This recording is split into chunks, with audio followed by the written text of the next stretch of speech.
This is my home. Our home.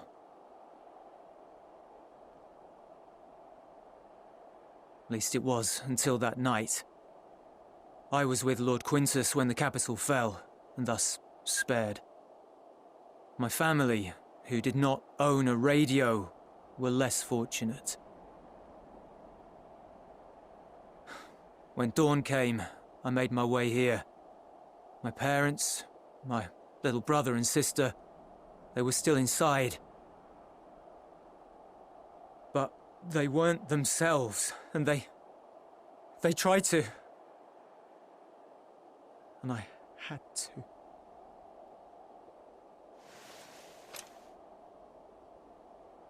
I'd promised to take them away from the capital that very morning, to somewhere safe, to hide until the fighting stopped. I promised.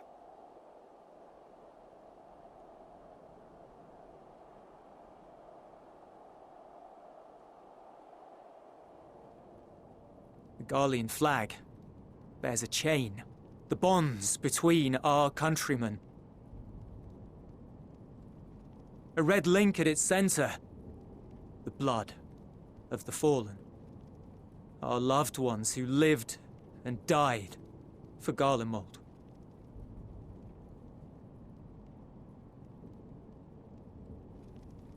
But if she too fell, who would be left to remember them and their sacrifice?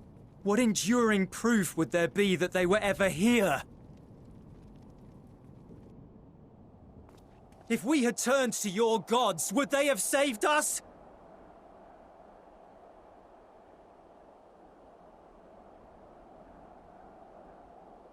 I'm sorry, forget I spoke.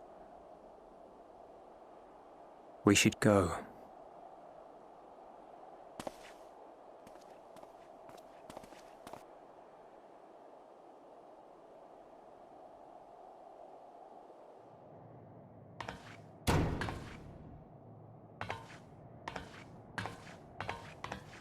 It's no use.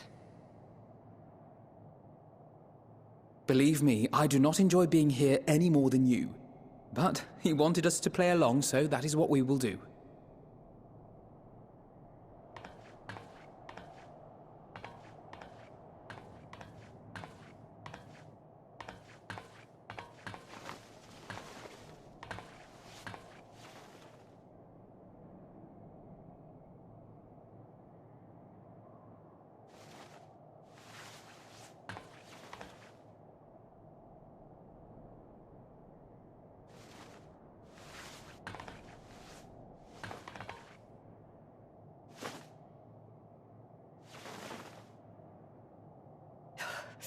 So cold.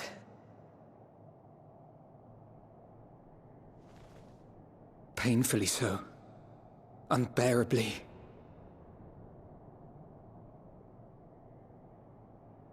I've been thinking about what Quintus said. About why no one would accept Garlean rule.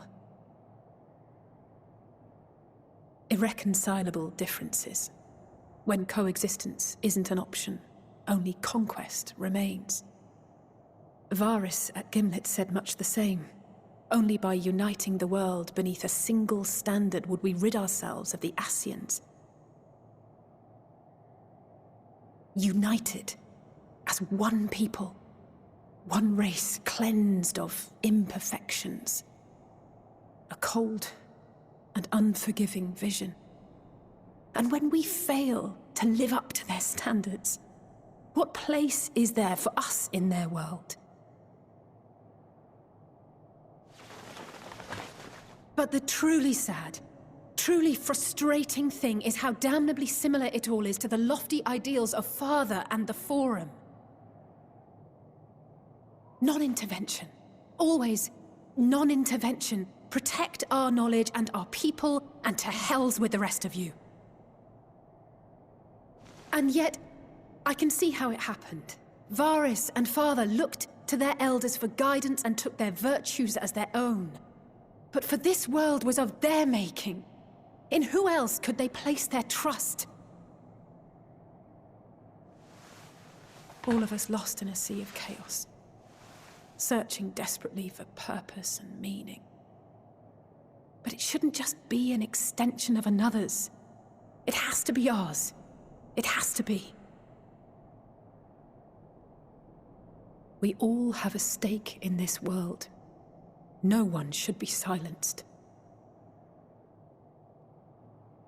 I won't deny that we lack the experience of people such as Father or Quintus. Perhaps they've come to see the world as a series of problems, and the most efficient way of solving them, to reduce everything to fundamental forms. A stone is a stone, a cloud, a flower, no more than that. Simple descriptions that strip the subject of distinguishing characteristics.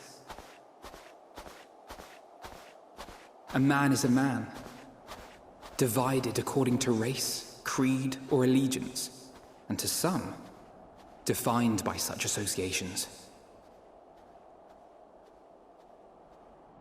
Is that what you think?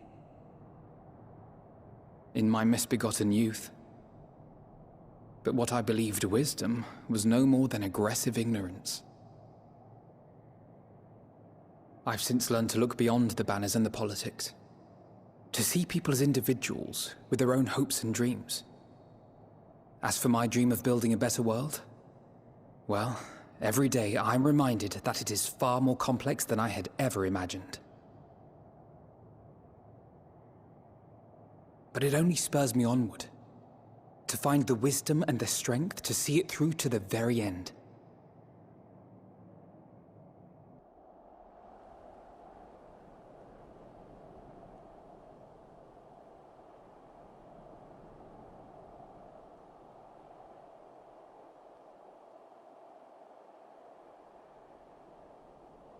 All of our supplies and an immediate withdrawal.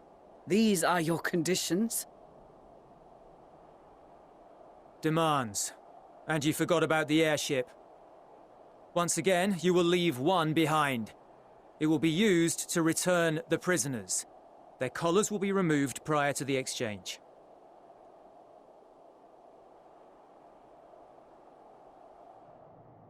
So in the end, not even Father's expertly worded rhetoric could deter you from your chosen course. Huh? Not that I thought for a moment that it would. I've no love for violence, of course, but ours is a cause worth fighting for. I just wish he'd realize it too. Sometimes the only way to protect the ones you love is to take a stand, to refuse to suffer in silence. I want you to know I share your conviction. Whether it be on the battlefield or in the debating chamber, I won't back down. I guess what I'm saying is...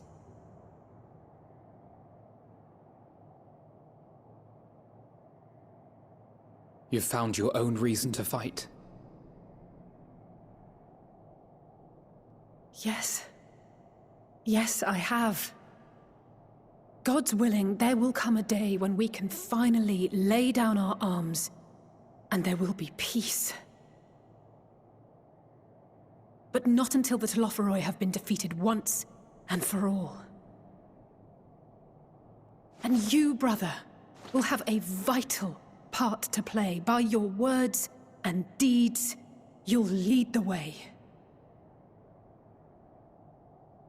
I pray I am up to the task. There'll always be naysayers. Those who think us fools for even trying. It's easy for learned elites to criticize earnest efforts and assert their moral superiority, all without offering alternatives. Not that their sophistry has ever wounded you. So stubborn and strong. Stronger than you even know. Don't ever change, you hear me? If you stumble, I'll be there to catch you. Or give you a thick ear. Maybe both, for good measure.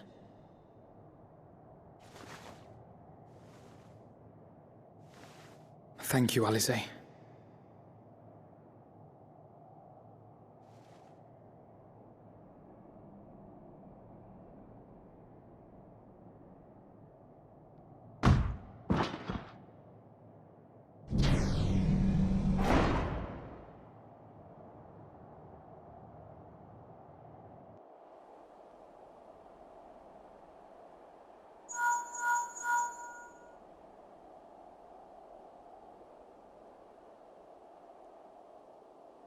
The scouts have secured Alea and Alphino. Their collars were removed without complication as well.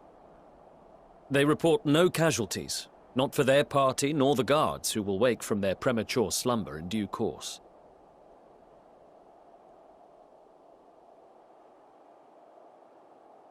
It would appear the situation has changed. I propose new terms. We have information that will be of great interest to Lord Quintus, and I wish to speak with him in person.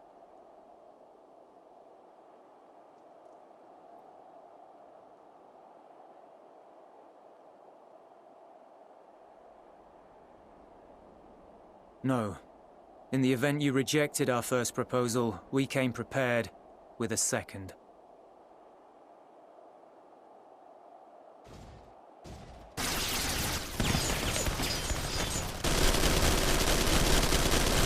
Ambush!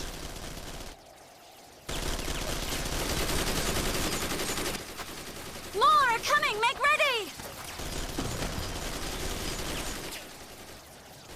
We, the loyal soldiers of the First Legion, proud servants of Garlemald, of the fallen Emperor Varys, shall safeguard these lands from the barbarian hordes until our countrymen return!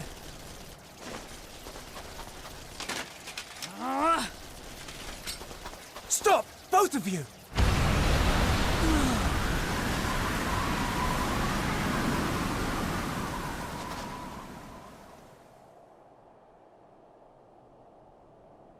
This child may be the worst emissary I have ever seen.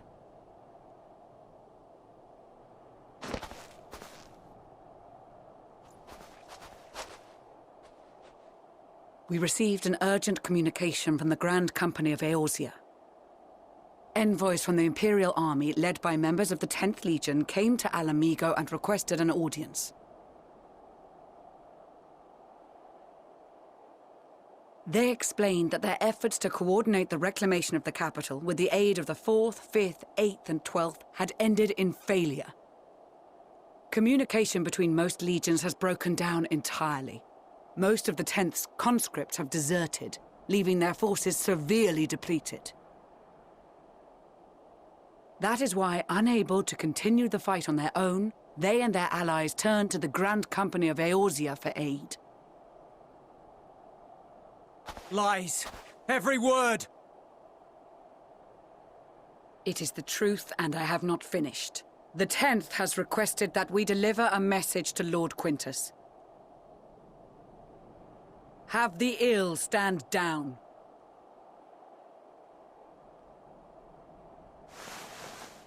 You have been listening, my lord? What are your orders?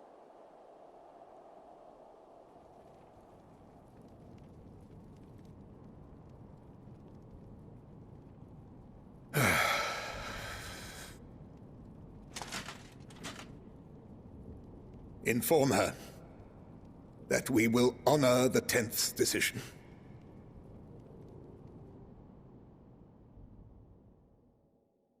Bereft of hope, and now dignity.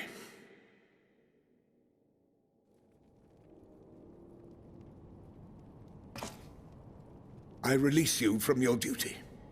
All of you.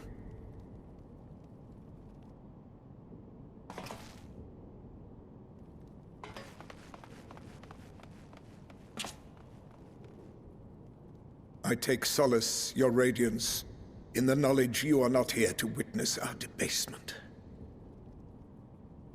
'Twas a grand, glorious dream we shared. Of a world united, of peace and prosperity.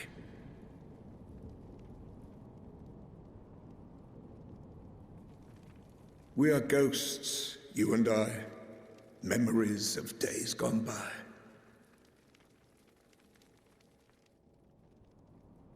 Bonds forged in blood that I will not see tarnished.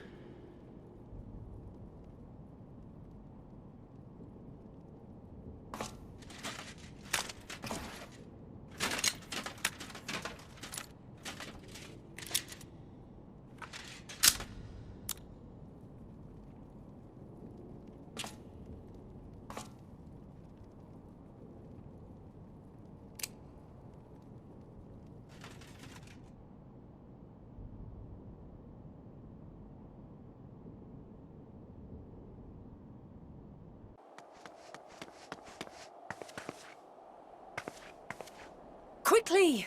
We have to reach the station before it's too late.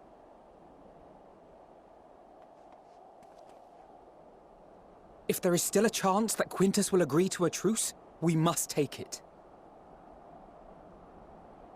I just hope we get there before he and his men do something rash.